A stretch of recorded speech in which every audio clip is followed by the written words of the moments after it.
বৃন্দে দুটি কুসুম হিন্দু মুসলমান।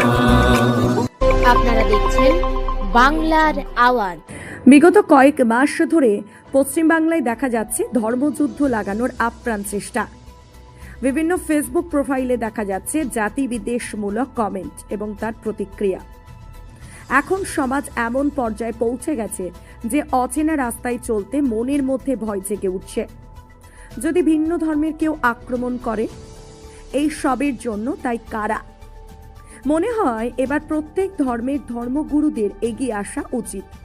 সাধারণ মানুষের সামনে তাদের ধর্মীয় বাণী দিয়ে সমাজকে জাগানো উচিত যে বিভিন্ন ধর্মের মানুষ আমরা খুব সুন্দরভাবে সম্প্রীতির সাথে বসবাস করতে পারি।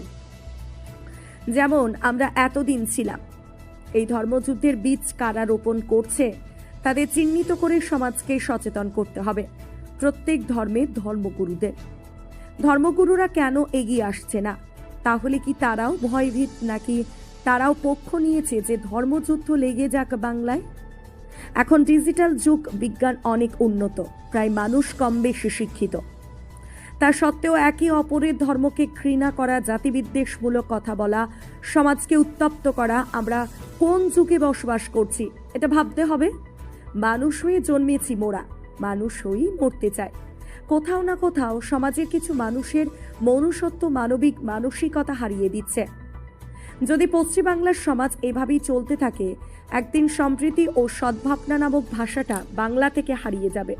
তাহলে চলুন তো, ফেসবুক থেকে শুরু হয়েছে এই ধর্মযুদ্ধ, আর ফেসবুক দিয়ে শেষ করব এই ধর্মযুদ্ধ, এই প্রতিশ্রুতি করি। সকলে শুরু করুন ফেসবুকে সম্প্রীতি ও ভাই ছাড়ার পোস্ট। কেউ ভুল কমেন্ট করলে সঙ্গে সঙ্গে ডিলিট করুন, তাকে ব্লক করুন। আর যদি ভুল জাতিবিদ্বেষমূলক কমেন্টকারীর ফেসবুক অ্যাকাউন্ট সঠিক থাকে তাহলে তার নামে থানায় অভিযোগ করুন। আর যারা ফেক অ্যাকাউন্ট থেকে এসব অসামাজিক কথাবার্তা বলছে তাদের জন্য পুলিশ প্রশাসন কি ভাবতে হবে? ফেক ফেসবুক অ্যাকাউন্ট চিহ্নিত করার কিচ্ছু না, কিছু টেকনোলজি তো আছে। মানুষ মোরা আজকে আছি, কালকে নাই। এতে এত কিসের গরম ভাই? সকল ধর্মের মানুষের স্বাধীনভাবে বাঁচার অধিকার আছে। কারা স্বাধীনভাবে বাঁচতে দিচ্ছে না? কারা চাইছে আপনি আপনার পাশের বাড়ির ভিন্ন ধর্মের মানুষের সাথে ঝগড়া করুন?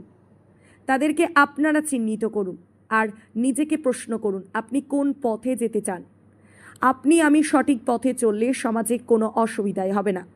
কিছু অসাধু মানুষের জন্য বাংলার সাধারণ মানুষ ভয়ভীত।